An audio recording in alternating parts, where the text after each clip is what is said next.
graça e a paz do nosso Senhor e Salvador Jesus Cristo seja sobre a sua vida nesta manhã.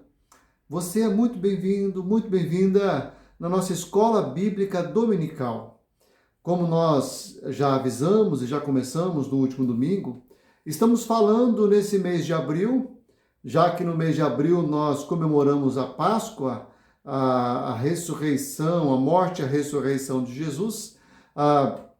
Nós estamos falando sobre os diálogos da paixão, diálogos desse período em que Jesus morreu e ressurgiu, as lutas, as dificuldades, as conversas que ele teve. No último domingo, nós vimos o diálogo que Jesus teve com o Pai.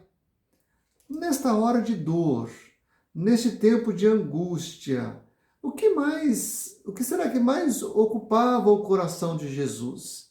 Com o que ele mais gastou tempo? Nós sabemos que um pouco antes de ser preso, Jesus orou intensamente e suava sangue. Mas Jesus faz uma oração longa, que está registrada lá em João, capítulo 17, em que ele conversa com o Pai, um pouco antes desse período da semana em que Jesus enfrentou a sua morte e a sua ressurreição. Eu te convido a olhar aí no YouTube essa aula número 1, sobre esse tema, Diálogos da Paixão. Foi muito enriquecedor, é muito boa. Você não vai perder tempo se você der uma olhada lá para você conferir as lições abençoadoras que nós aprendemos lá nessa primeira aula.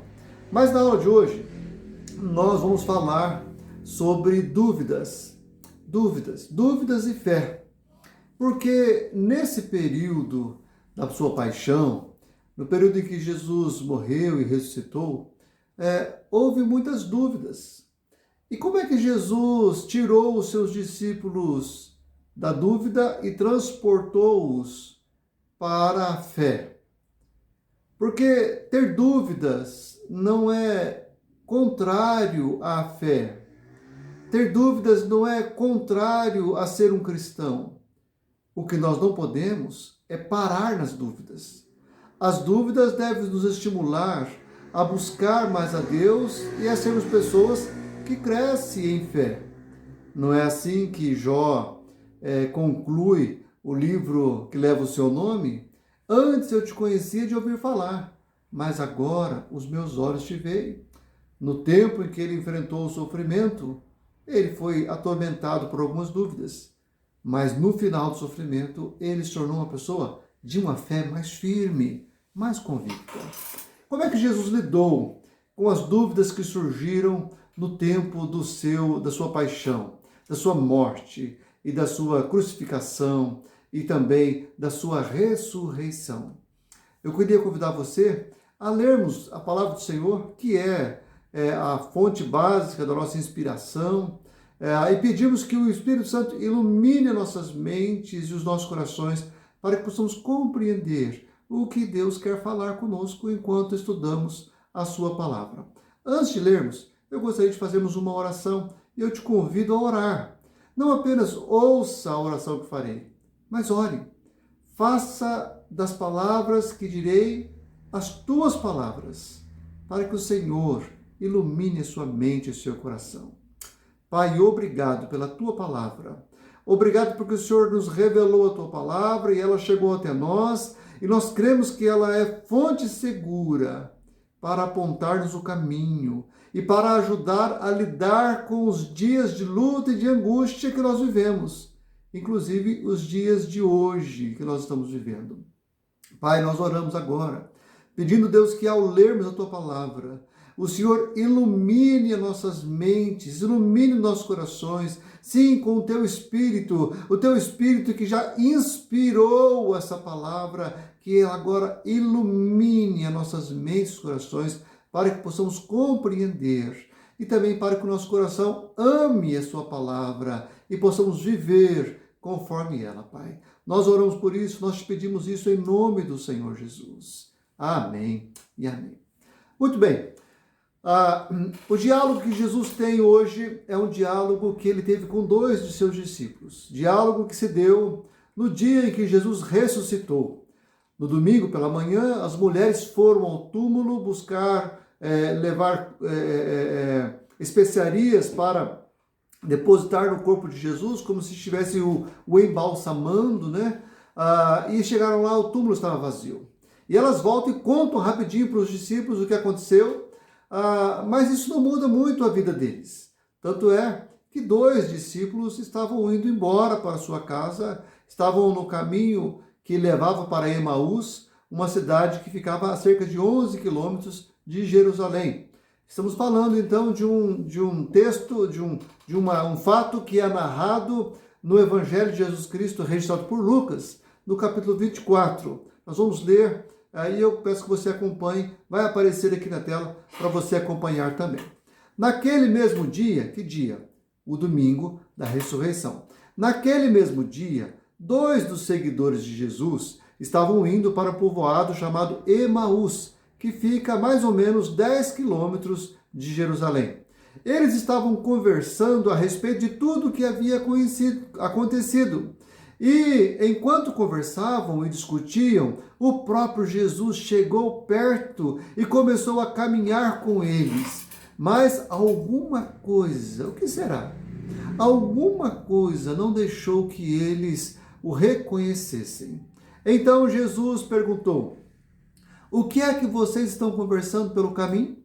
O que é que vocês estão conversando pelo caminho? Foi a pergunta de Jesus. Eles pararam com um jeito triste e um deles, chamado Cleopas, disse: será que você é o único morador de Jerusalém que não sabe o que aconteceu lá nesses últimos dias?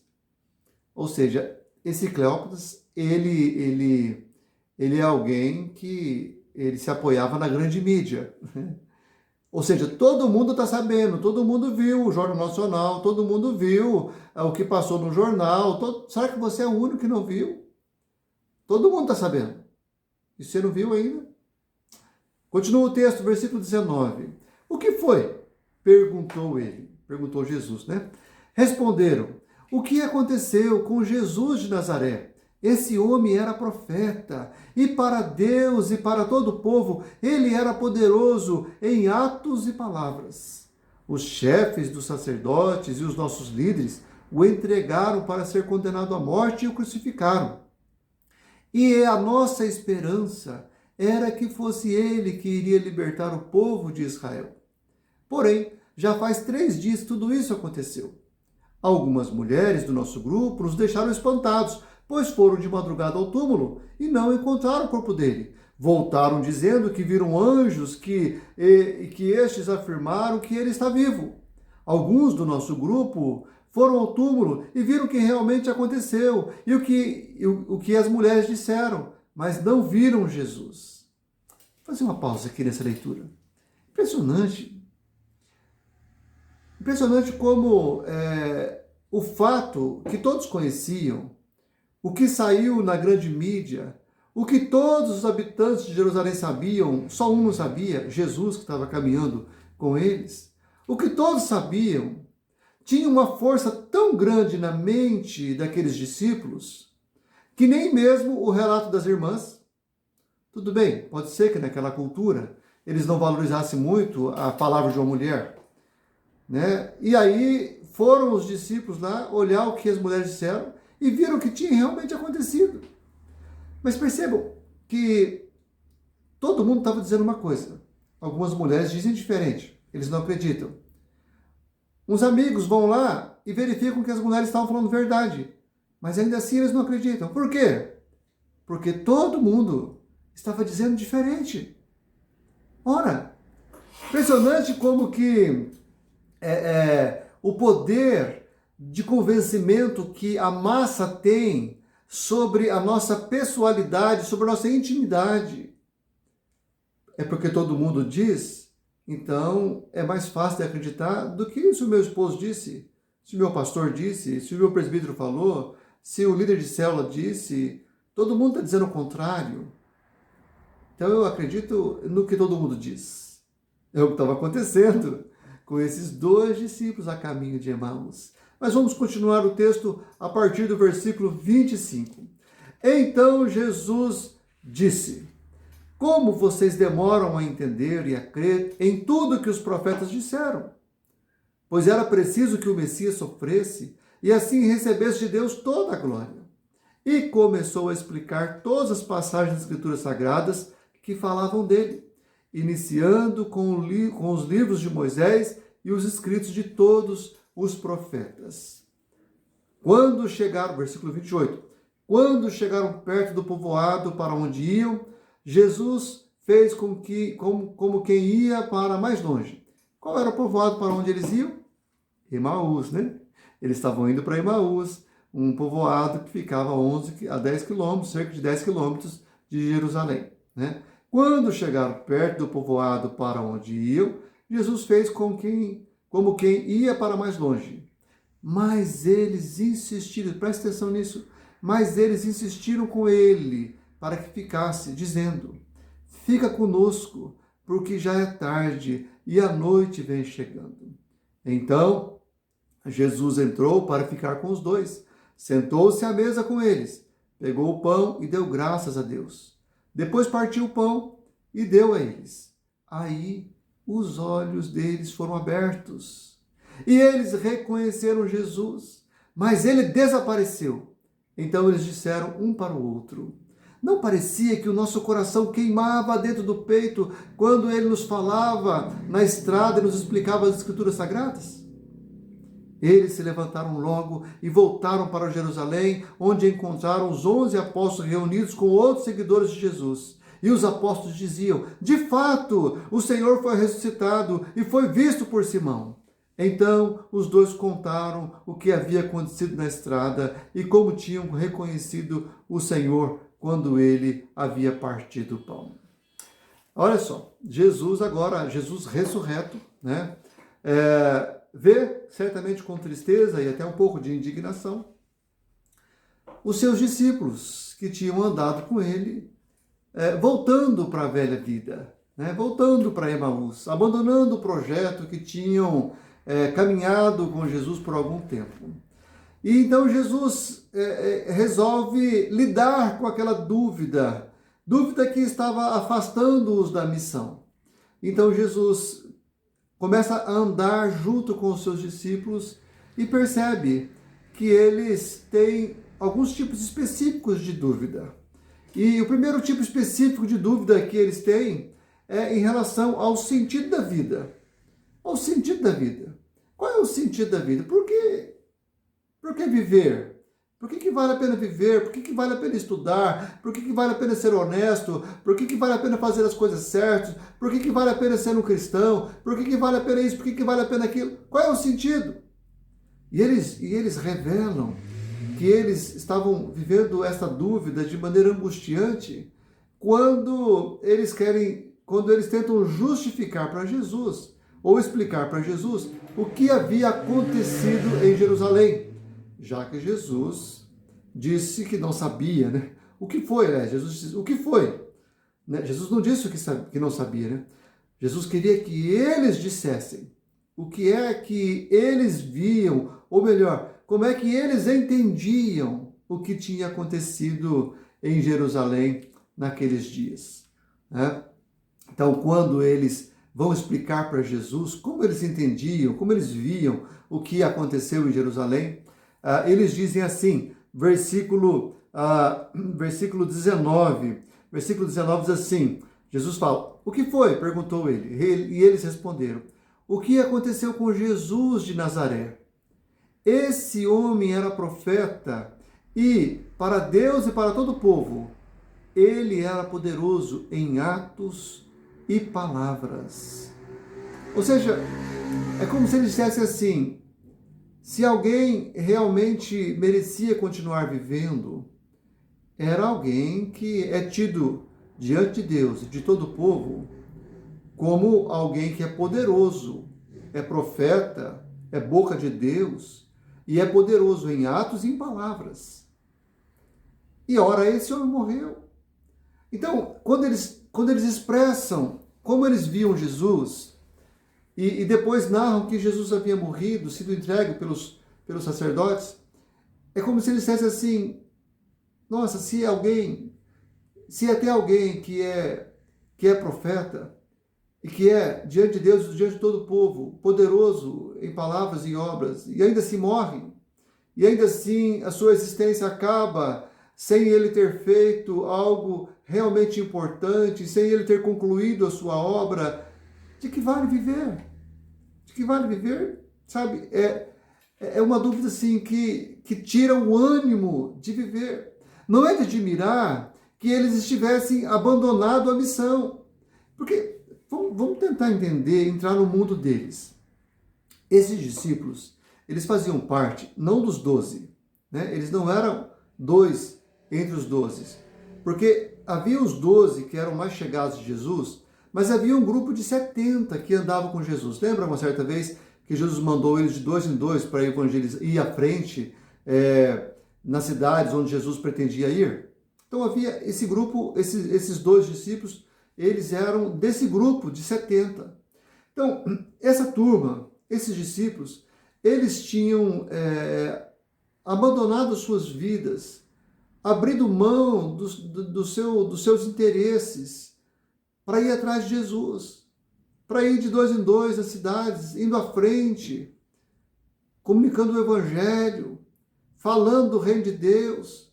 Eles tinham dado um tempo nas suas vidas, nos seus interesses, nos seus trabalhos, até mesmo no cuidado da família, para acreditar num projeto de implantação do reino de Deus aqui na terra. E que eles entendiam que era uma implantação física, era uma restauração do reino de Israel, uma restauração do governo político de Israel.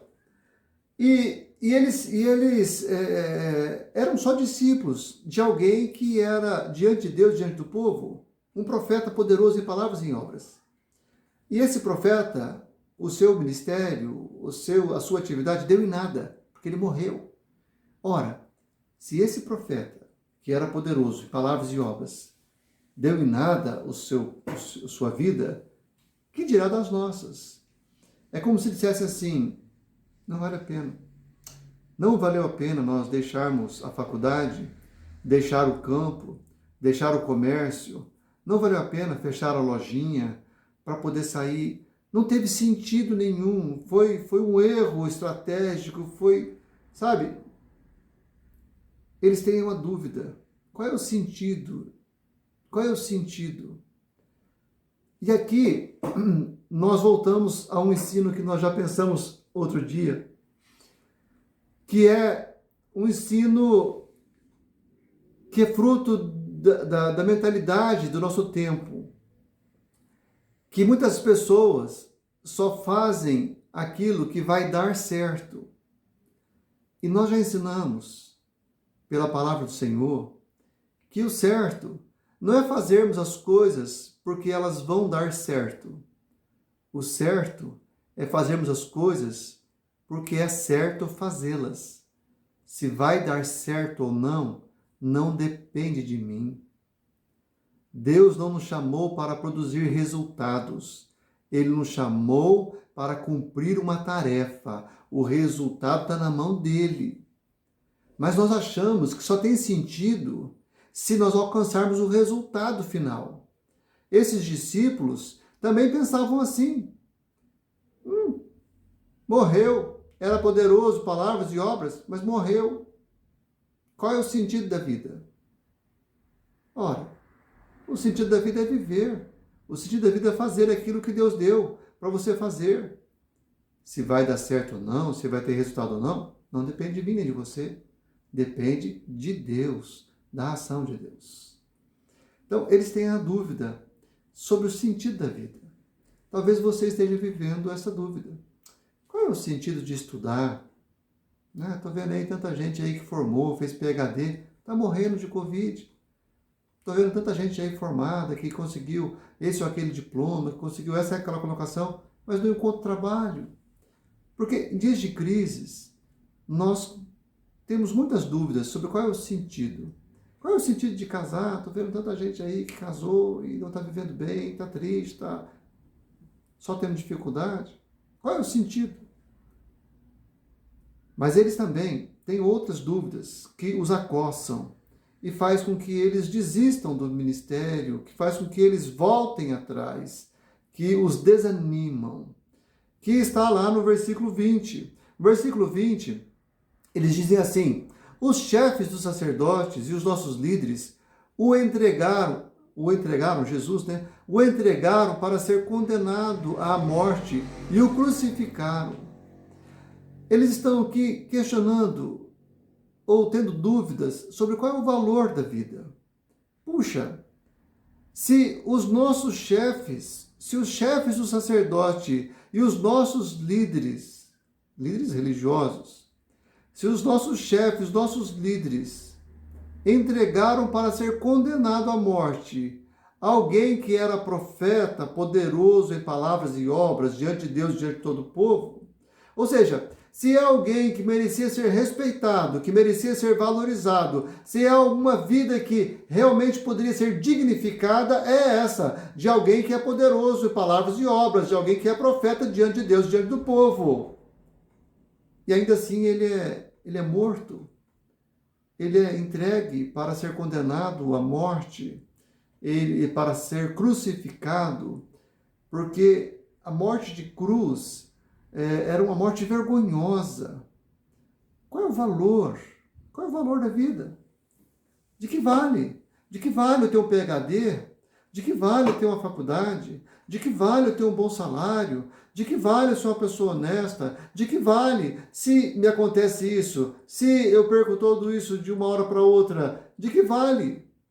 Momentos em que nós enfrentamos lutas, dificuldades, é tempo em que nós somos acossados por dúvidas que questionam o valor, o nosso valor pessoal e o próprio valor da vida.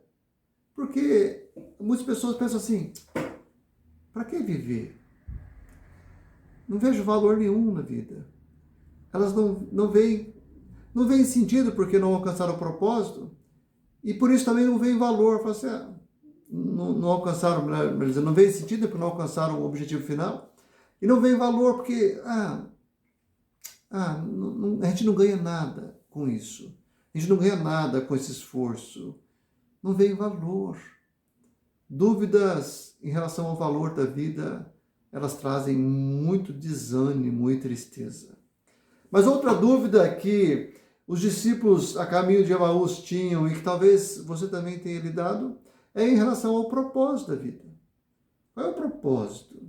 O propósito é alcançar o quê? Chegar aonde? E o versículo 20, o versículo 21, vai falar para a gente qual é o propósito, né? E a nossa esperança, eles continuam narrando para Jesus o que é que aconteceu em Jerusalém e que Jesus disse, que pediu para que eles contassem o que é que tinha acontecido, né? E a nossa esperança era que fosse ele, né, Jesus, quem iria libertar o povo de Israel. Porém, já faz 3 dias que tudo isso aconteceu. Já faz 3 dias que tudo isso aconteceu e nada, né? Depois eles narram, né? Algumas mulheres do nosso grupo nos deixaram espantados, pois foram de madrugada ao túmulo e não encontraram o corpo dele. Voltaram dizendo que viram anjos e que eles afirmaram que ele está vivo. Alguns do nosso grupo foram ao túmulo e viram que realmente aconteceu o que as mulheres disseram, mas não viram Jesus. Eles estão questionando o propósito da vida. Não há sentido em viver, porque não alcançamos nosso alvo. Não há sentido em viver, não há um propósito em estar vivo, porque de repente você imagina que você vai ser alguém que vai libertar o povo e acaba dando em nada. Então não há propósito. Não faz sentido correr atrás de um propósito. Não faz sentido acreditar em um propósito. Sabe? Quando você, pai e mãe, educa os filhos, educa, ensina, cuida, compra danoninho, compra a fralda descartável, dá Pampers, ainda mais cara, cuida com todo carinho. E aí filho cresce, a filha cresce, e aí começa a desprezar a saúde, começa a desgastar a saúde com coisas que põem em risco todo o seu investimento, todo o seu cuidado.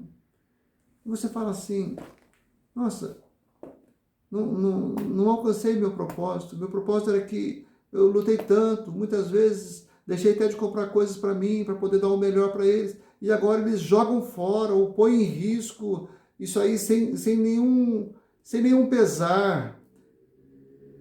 E você fala assim, eu acho que não tem propósito em ser um pai, não tem propósito em cuidar, não tem propósito, porque tudo aquilo que eu fiz parece que agora não tem mais nenhum valor. Então eles tinham dúvida em relação a também o seu propósito de vida. Qual é o propósito de viver? Para que viver? Para quê? Se eu nunca alcanço os objetivos que eu pretendia, se eu nunca consigo alcançar aquilo que eu gostaria de alcançar, para que então viver? Você tem convivido com essas dúvidas também? Ainda que de maneira leve, isso tem te desanimado de alguma maneira? Isso tem feito você pensar em parar algum projeto na sua vida? Porque é o que esses discípulos estão fazendo. Eles estão parando um projeto de vida. Ser discípulos de Jesus. Eles estão parando esse projeto. Porque eles estão com dúvidas, eles estão desanimados. Eles não acreditam mais no sentido em viver, não acreditam mais no valor da vida e não acreditam mais em um propósito para viver. É mais ou menos como se dissesse o que o apóstolo Paulo diz lá em 1 Coríntios, capítulo 15. Comamos e bebamos, porque amanhã morreremos. Comamos e bebamos. A pergunta que nos ajuda diante desta realidade é a seguinte: como Jesus lidou com esses discípulos? Como Jesus lidou com essas dúvidas? Porque a maneira como Jesus lidou com os seus discípulos, naquele momento da sua paixão, com essas dúvidas que ele teve, que eles tiveram, é a maneira como ele lida com a gente ainda hoje. E então nós vamos entender, ou procurar entender, como Jesus lidou e buscar entender como Jesus está lidando conosco, para que nós possamos cooperar com aquilo que Jesus está fazendo em nós e através de nós. E como foi que Jesus lidou com as dúvidas dos seus discípulos? Versículo 25 começa mostrando como é que Jesus lidou. Versículo 25 diz assim: então Jesus lhe disse: como vocês demoram a entender e a crer em tudo que os profetas disseram? Pois era preciso que o Messias sofresse e assim recebesse de Deus toda a glória. A primeira maneira como Jesus lida com a dúvida, com a falta de fé, é com uma repreensão. Sim, nós não devemos ficar nos sentindo como vítimas. Ah, mas é tão difícil. Como se nós estivéssemos desculpando a nossa dúvida. Como se nós estivéssemos buscando desculpas para estarmos sentindo como nós estamos sentindo. Jesus nos repreende. Como vocês demoram a entender? Certa feita, Jesus estava num barco e a tempestade começa a acossar o barco e os discípulos começam a remar desesperadamente, até que acordam o mestre e falam: Jesus, nós vamos morrer, o senhor não se importa? E Jesus fala assim: como é que não tendes fé? Jesus os repreende, porque ele não quer que nós fiquemos pensando que as circunstâncias devem ser favoráveis para que nós tenhamos fé. A fé é necessária quando as circunstâncias não são favoráveis. Quando as circunstâncias são favoráveis, você não precisa de fé. Então Jesus repreende. Ele começa assim: como é que não tendes fé? Tinha um pastor da igreja presbiteriana, pastor Antônio Elias, e ele dizia assim: quem tem fé não precisa de dinheiro. E quem tem dinheiro não precisa de fé.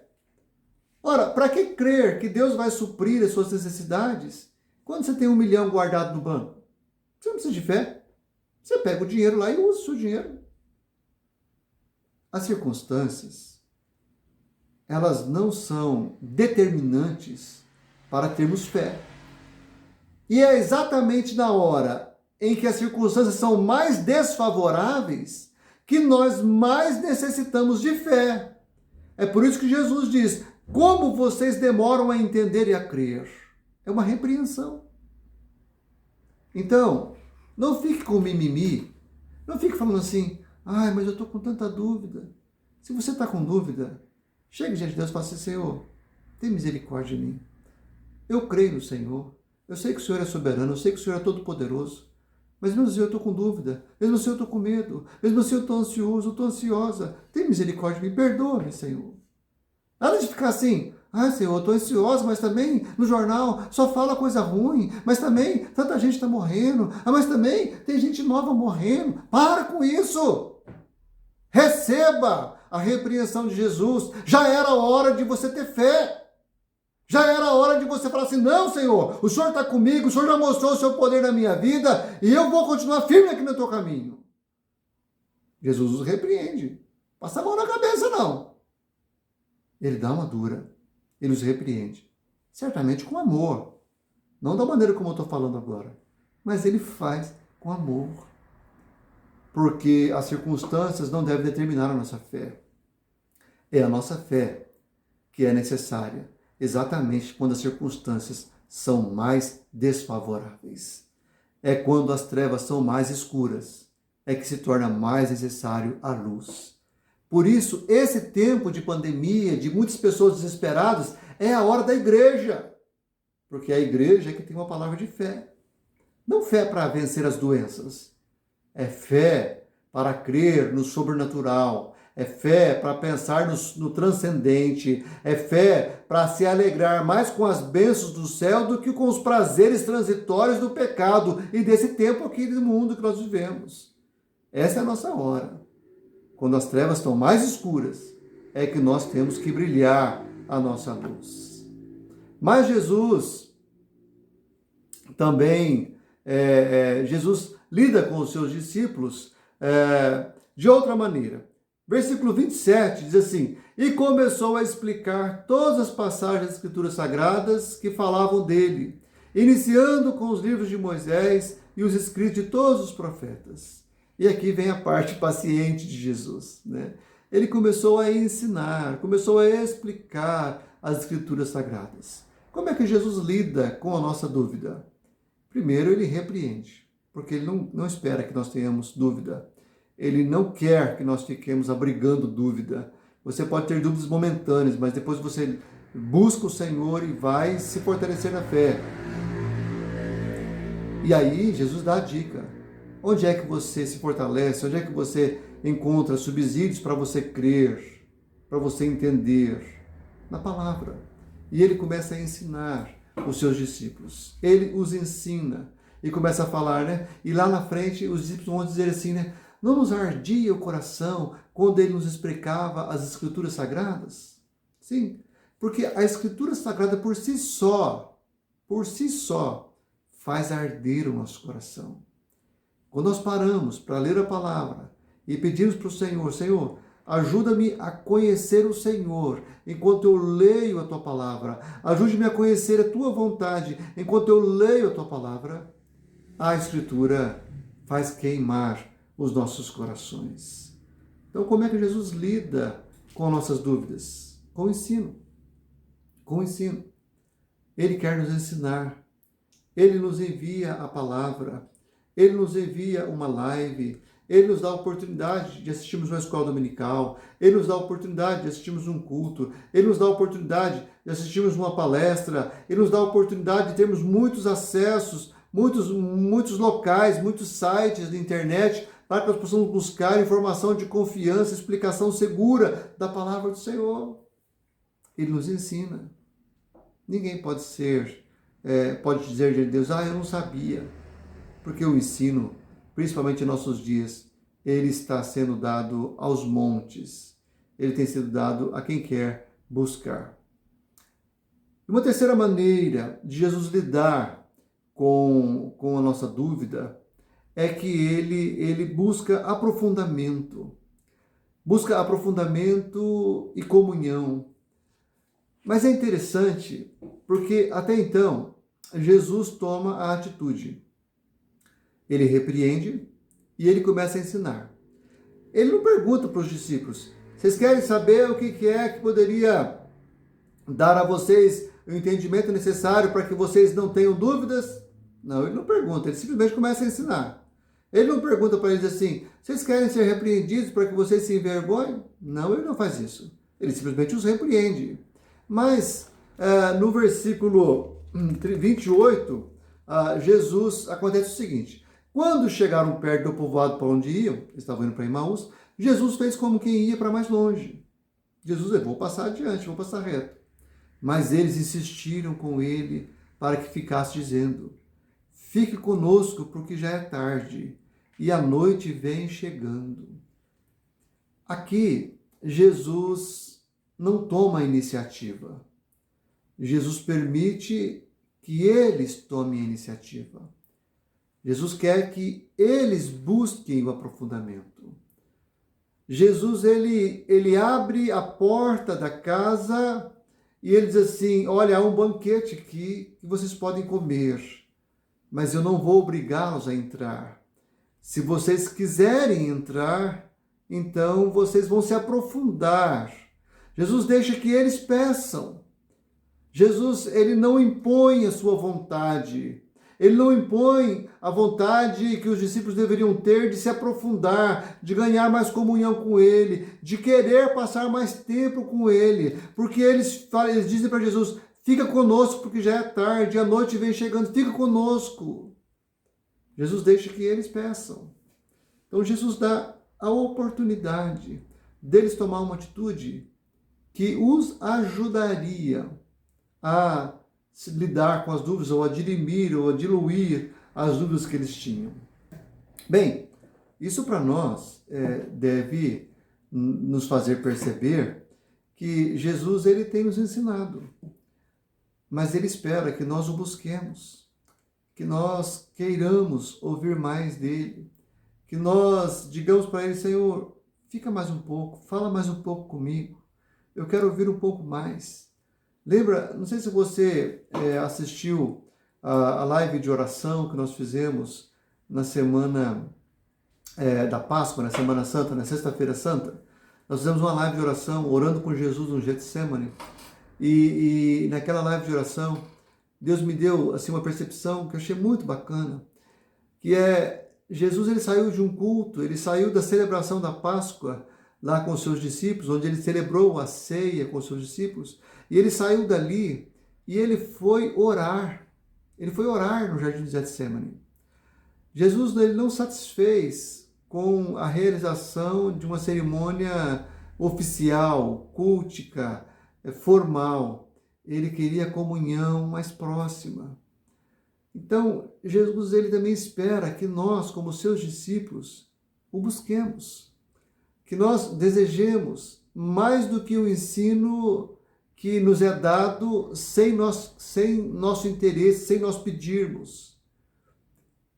Então Jesus, ele dá oportunidade, ele oportuniza, ele fez com quem ia para mais longe. Sabe, Jesus, ele dá essa oportunidade, porque ele espera que nós também sejamos cooperadores, coparticipantes do processo de dirimir as dúvidas que assolam e acossam nosso coração, nossa alma.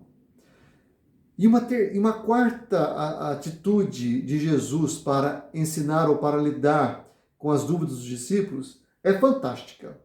Versículo 31.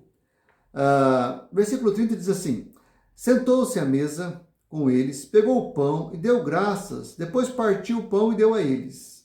Versículo 31.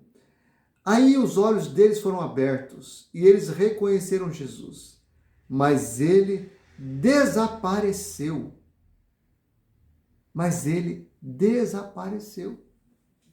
Por que Jesus desapareceu? Por que na hora que eles abriram os olhos, Jesus não ficou ali para conversar um pouco mais, para dizer assim: muito bem, tá vendo? Seus cabeçudos, vocês estão cheios de dúvida, né? Cheios de medo. Olha, por que Jesus desapareceu? Sabe, é a hora.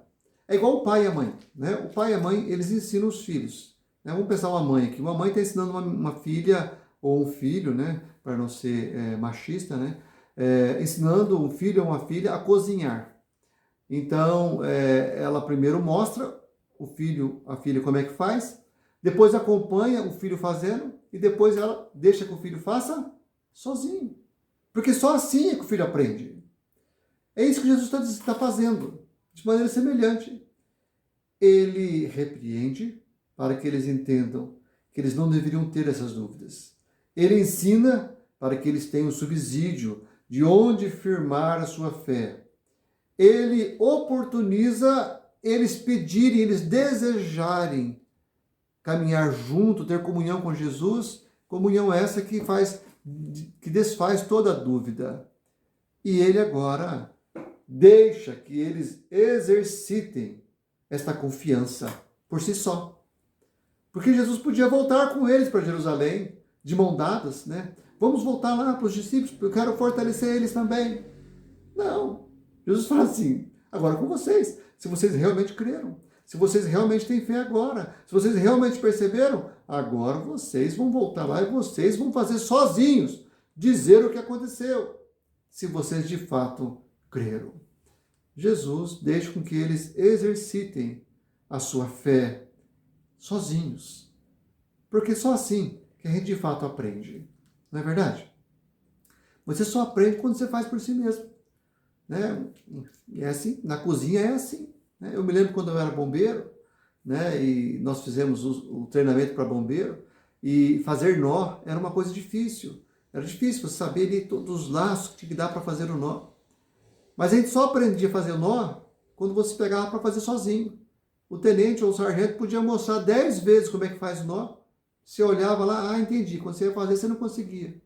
Mas a hora que você pega para fazer sozinho e vai traçando, você aprende de verdade. É isso que Jesus queria. Que eles tivessem uma fé, que fizesse com que eles caminhassem, mesmo aparentemente sozinhos, porque Jesus já iria dizer a eles, eis que estou convosco todos os dias até a consumação dos séculos. Mas ele queria que os seus discípulos exercitassem fé por si mesmos, convictos na palavra, convictos naquilo que eles tinham percebido, na revelação que eles tinham recebido na comunhão com Cristo no partir do pão. Jesus lida com as dúvidas dos seus discípulos, repreendendo-os, porque eles não deveriam ter dúvidas. Jesus lida com a dúvida dos seus discípulos, ensinando-os, ou mostrando onde eles podem ter o subsídio necessário para que eles tenham fé. Jesus lida com a fé, com a dúvida dos seus discípulos, gerando neles fé, oportunizando, dando oportunidade. Eu gosto muito daquela canção que diz assim, atrai o meu coração, atrai o meu coração. É um pedido para Deus fazer com que nosso coração se sinta atraído por Ele. Isso deveria ser natural, termos atração por Ele, para estar na presença dEle. Essa comunhão de quem pede, fica Senhor, porque já se faz tarde. Jesus lida com a dúvida dos seus discípulos para que eles tenham fé, deixando com que eles pratiquem a fé por si mesmos, deixando que eles pratiquem de maneira madura a fé que agora eles perceberam, que eles agora testemunharam, que eles agora reconheceram. É aquele insight. Opa, é assim que é assim que é. Então vai lá, testemunha e pratique esta fé.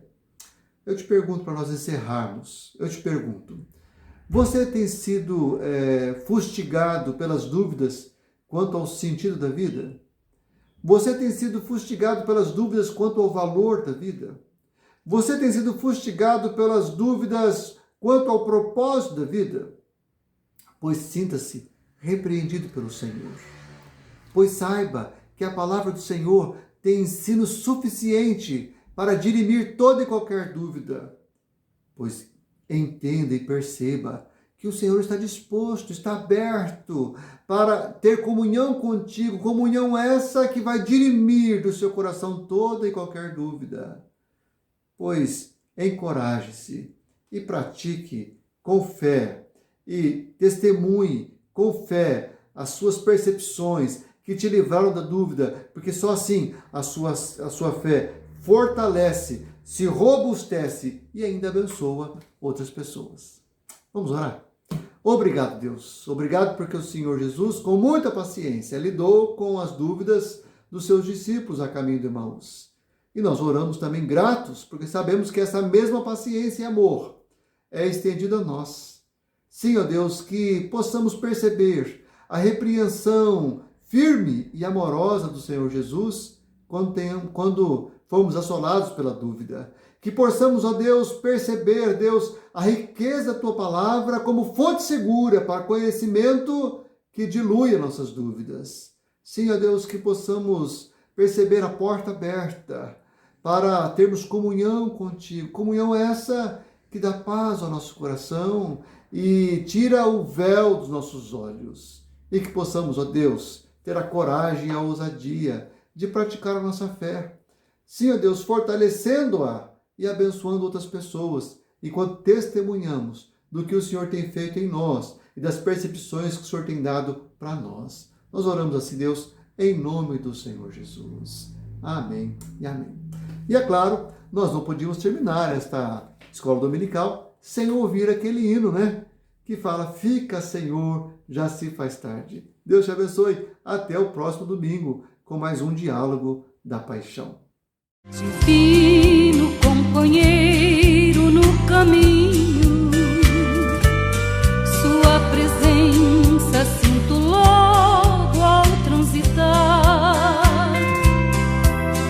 Já dissipaste toda a sombra, já tenho luz, a luz bendita do amor. Senhor, já se faz tarde. Tens meu coração para pousar. Faz em mim morada permanente. Fica, Senhor, meu Salvador. A sombra da noite se aproxima e nela o tentador vai chegar. Não me deixe só no caminho. Ajuda-me até chegar. Fica, Senhor, já se faz tarde. Tens meu coração para pousar. Faz em mim morada permanente. Fica, Senhor, meu Salvador.